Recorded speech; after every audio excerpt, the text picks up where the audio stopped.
Okay, I've got the air line, the common air line between the two forks removed. There's one more fitting that has to come out. 10 millimeter.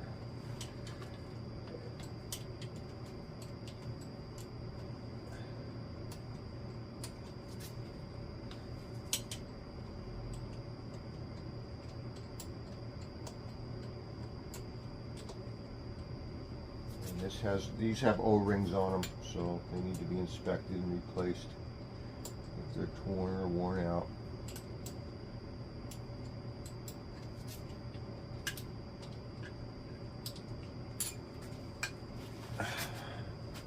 See that?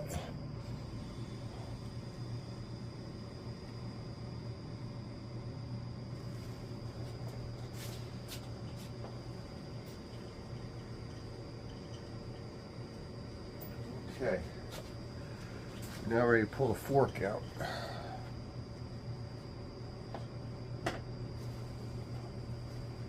Excuse me.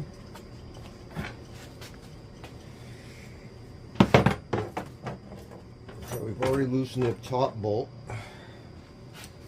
Now for the bottom one we need 14 millimeter.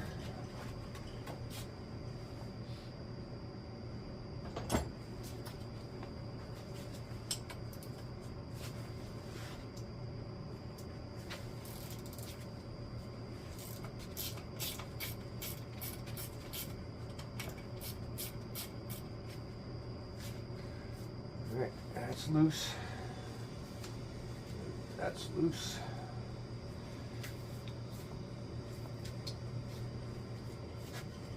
I don't know if this has to come all the way out or not. It's gotta be polished anyway, right?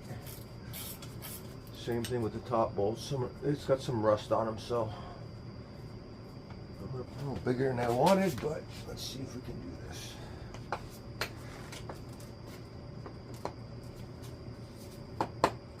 Yep, that worked. Nice. Okay. And voila, there we have the fork tube out. See you on the bench.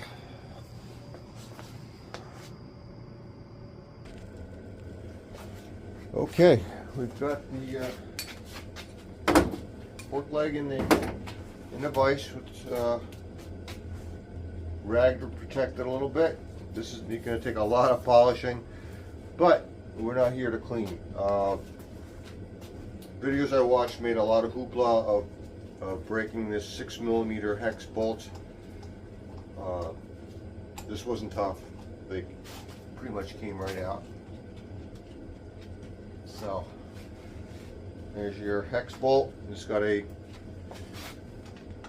copper washer on it. It's stuck in here now. It's a one-time use washer. And we'll get that out later. So it's a crush washer. And I have to get replacements. There you go, that was easy.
it is.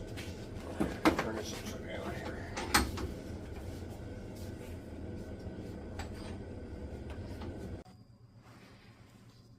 Okay, well, I did it.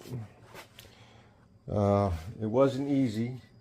I had to make a pair of new tips for this out of what I used was Dremel bit grinding tips, but the grinding tips are too soft and they bent, but the shafts are strong enough and not so brittle that I could grind down the tips of those and get those to work, and with a little prying got out the C-clip. Now let's see if we can get the rest of this apart.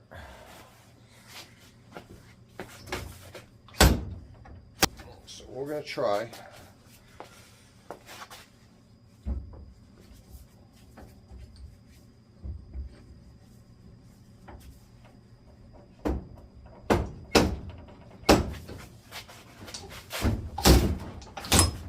There we go. Nice. So this will all get cleaned up and replaced and put back together.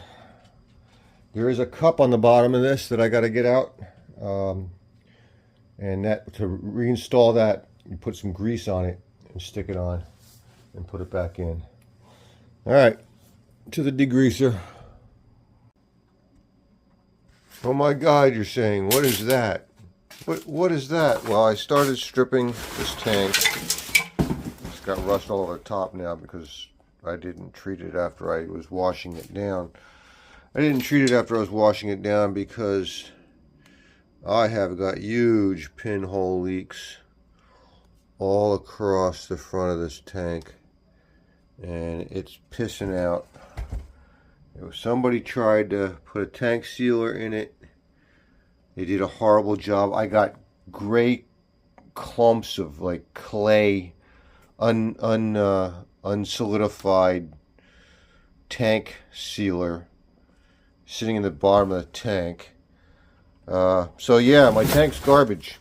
There's no fixing that. If it's that bad, pinhole leaks in the front, I'm sure the rest of it's rotted out in the bottom and full of a bad seal job. So these tanks are not easy to find. I do have a shadow tank that I can look at tomorrow. I have a parts bike that may be available to me, and it may include a nice tank. So I have to look at that tomorrow. Maybe I can get some extra parts for other projects also. So yeah, a little bad news there. Well, we will survive. Figure something out. Okay, well, the fails just keep coming. My seal kit for my fork seals is the wrong size. So we're dead in the water. Are they the wrong size? Yeah, they're the wrong size. They're too big. So I had to order another set.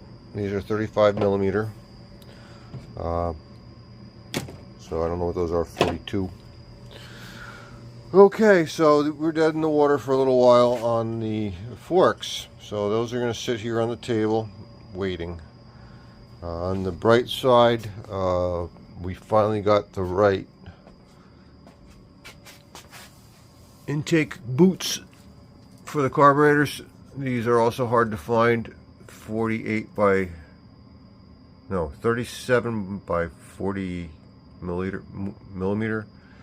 So anyway, got those nice and soft, pliable, ready for the carbs. The carburetor kit will be in tomorrow, I believe. So the carbs are half rebuilt. I got the slides put back in. Everything's cleaned up. We're just waiting for new jets. And because I've got the wrong part there, I've really succeeded in buying a lot of wrong parts. Yeah, I thought I learned this on my last Honda, but I seem to be making the same mistakes twice, which is unfortunate. Buying the wrong parts. I got to do a little more measuring before I purchase, before I hit that purchase button on eBay. So luckily these are low-cost parts. I didn't lose a lot of money and may be able to use them in the future. What else have I done? Okay, we've got the rear brake all set up. And that came out nice. I painted that with the engine paint, so that looks like that's aluminum. Also painted the rear brake stay. The air box, someone decided it needed more airflow. I'd like to kick them in the butt, but we've got a hole there. It doesn't really matter, except it's another place for garbage to fall into. I may put a cloth filter across that. Got to come some kind of way to fit another filter on the outside of that to prevent garbage from getting in. All right. Yeah, so we're waiting on parts on a lot of stuff. So that's where we're at.